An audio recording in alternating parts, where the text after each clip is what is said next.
Hello दोस्तों, तो आज हम आपको लेके जाने वाले हैं फॉन्सिपान माउंटेन, जिसको टॉप ऑफ इंडो चाइना भी कहा जाता है। और यहाँ जाने के लिए हमें नॉर्थ वियतनाम के सापा टाउन के अंदर आना पड़ेगा। ये टाउन ही बहुत ज़्यादा खूबसूरत है और जो फॉन्सिपान माउंटेन है वो तो बहुत ही ज़्यादा खूबसूरत है। तो इसके लिए हमें सापा स्टेशन जाना पड़ेगा, उसको सन प्लाजा भी कहते हैं। सन प्लाजा में एंटर होने के बाद वहाँ की हलचल हमें देखने को मिलती है। ये यूरोपियन स्टाइल बिल्डिंग है और ये वो जगह है जहाँ से हमारा फॉन्सिपान का सफ़र शुरू होता है। सन प्लाजा के अंदर मोनोरेल स्टेशन है, वहाँ से हम पकड़ेंगे विंटेज मोनोरेल स्टेशन। आप देख सकते हैं कितनी ज़्यादा हलचल यहाँ पे है। यहाँ पे शॉपिंग के लिए भी बहुत सारी शॉप्स हैं। आप चाहो तो यहाँ से शॉपिंग भी कर सकते हो। आगे चलते हुए गैलरी से हम चलते हैं मोनोरेल स्टेशन, जहाँ से हम मोनोरेल पकड़ेंगे। यहाँ इसके लिए हमें लाइन्स में लगना पड़ता है और यहाँ से ये हमारा टिकट चेक करते हैं और हमें आगे जाने के लिए भेज देते हैं। फिर यहाँ से हमने मोनोरेल पकड़ ली है। स्टेशन के बाहर की भीड़ से निकलकर ये ट्रेन हमें वादियों के बीच लेके जाती है। ये कुछ इस तरीके की अंदर से दिखती है।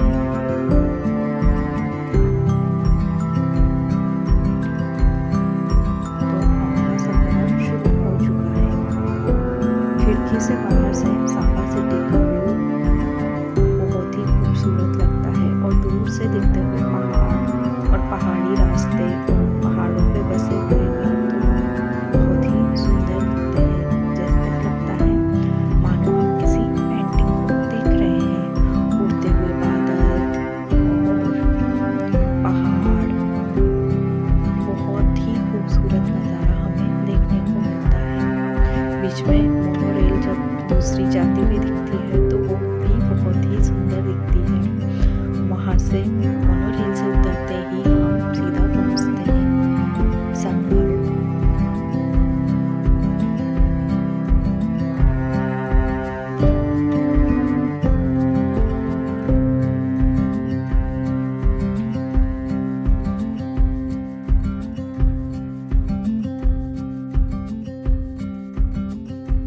और सनवर्ल्ड जो है वो बहुत ही ब्यूटीफुल जगह है।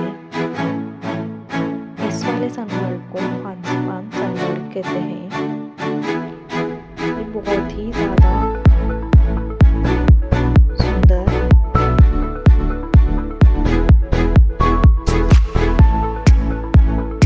मॉडर्न और बहुत ही बड़े बड़े गार्डन इसके अंदर है। और ये बेहतरीन आर्किटेक्चर का एक ऐसा महल है जो आपने पहले कभी नहीं देखा होगा।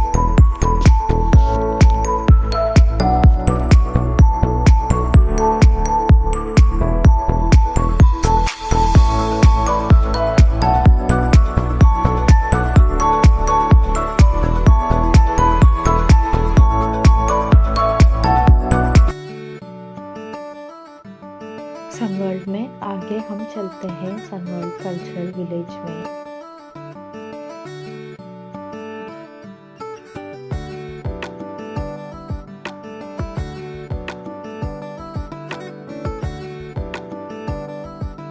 लोकल वाइब्स, लकड़ी के घर और पुरानी संस्कृति देखकर मन खुश हो जाता है। इस देसी माहौल में हम अपने आप को एकदम वियतनामीज कल्चर को फील करते हुए पाते हैं। यहाँ की लोकल लाइफ हमें यहाँ पर देखने को मिलती है। हालांकि ये आर्टिफिशियल है लेकिन फिर भी एकदम लोकल विलेज वाली वाइब ये हमें देता है।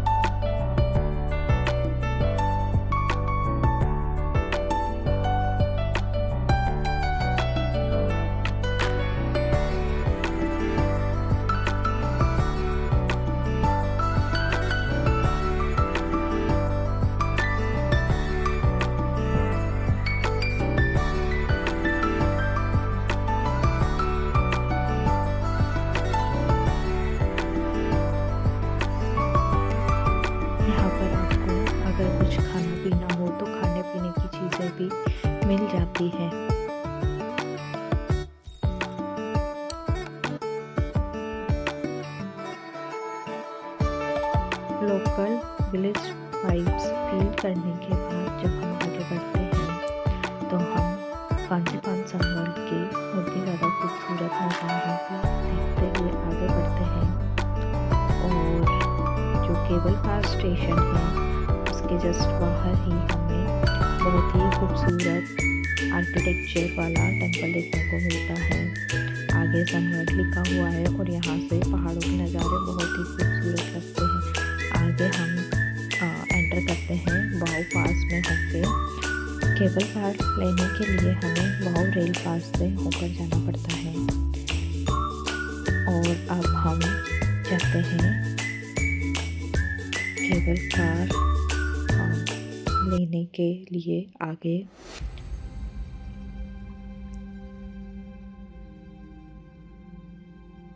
केबल कार में बैठ के जब हम नीचे की तरफ देखते हैं तो हमें बहुत ही ज़्यादा खूबसूरत नज़ारे देखने को मिलते हैं। बहुत बड़े बड़े टेरेस फील्ड्स, पहाड़, तैरते हुए बादल और भी खूबसूरत नज़ारे हमें देखने को मिलते हैं। ये जो केबल कार है ये वर्ल्ड की 3 सबसे लंबी केबल कार्स में से एक है।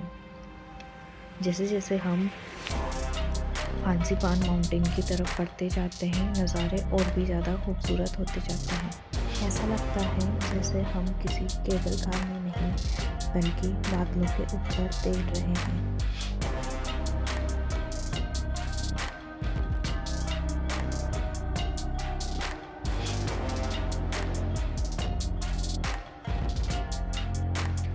अब हम फांसीपान माउंटेन के पास जाते जा रहे हैं। यहाँ पर पहुँचकर हमें और भी ऊपर चढ़ना पड़ता है। और यहाँ पर मैं आपको टिप देना चाहूँगी, अगर जो स्क्रीन पे दिख रहा है ऐसा कुछ आपको दिखने को मिले तो आप अपने फ़ोन पे, अगर आपका फ़ोन NFC सपोर्ट करता है तो अपने फ़ोन को इस स्क्रीन से टच करिएगा और यहाँ से अलग अलग 5 जगहों पर फांसीपान के अंदर अगर आप 5 जगहों पर टच करेंगे तो वापस आने पर आपको यहाँ पर फांसीपान की तरफ से एक गिफ्ट मिलेगा। हमें ये सबसे लास्ट में पता लगा था पूरी तरह से, इसलिए हम गिफ्ट मिस कर गए थे। आप ऐसी गलती मत करिएगा। थोड़ा ऊपर चढ़ के हम एक और मोनोरेल लेते हैं। उस पे चढ़ के हम पहुंच जाते हैं top of Indo China Fansipan peak पर। 3143 मीटर पर खड़े होकर जब बादल चेहरे को छूकर गुजरते हैं तो सारी थकावट मिट जाती है।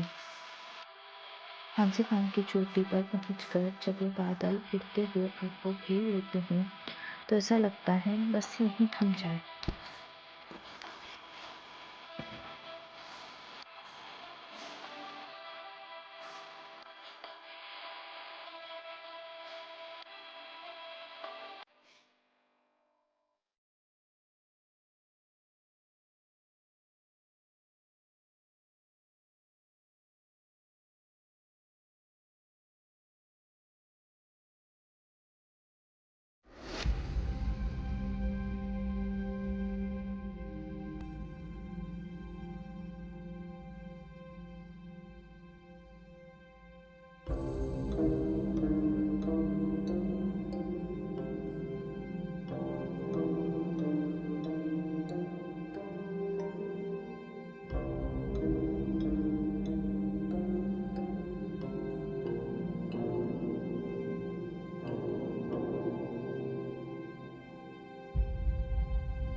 हमने यहाँ पे ऐसे नज़ारे देखे जो लाइफ में कभी नहीं देखे। ऐसा लग रहा था जैसे हम सपनों की किसी दुनिया में आ गए हों और सपनों में बादलों के ऊपर तैर रहे हों।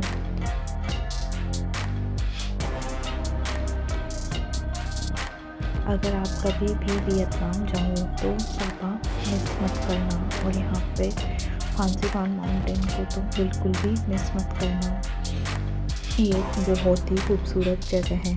बस यहाँ जाने से पहले एक बार वेदर कंडीशंस को चेक कर लीजिएगा, नहीं तो यहाँ पे आपको मुश्किलों का सामना करना पड़ सकता है। इसलिए पहले वेदर फोरकास्ट चेक करिएगा, फिर ही सापा जाने का प्लान बनाइएगा।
फंसीपान पीक से नीचे उतरते हुए हम पहुंच जाते हैं एक बुद्धा टेम्पल पर, जहाँ पर बहुत ही लार्ज बुद्धा स्टैचू बना हुआ है और यहाँ से भी हमें बहुत ही ज़्यादा सुंदर नज़ारे देखने को मिलते हैं।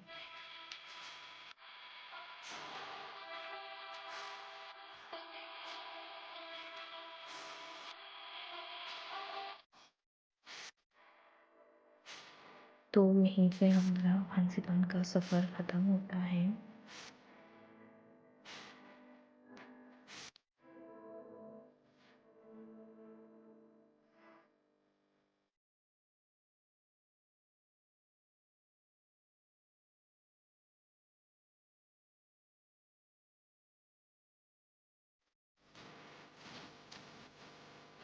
मिलते हैं नेक्स्ट वीडियो में, तब तक के लिए बाय।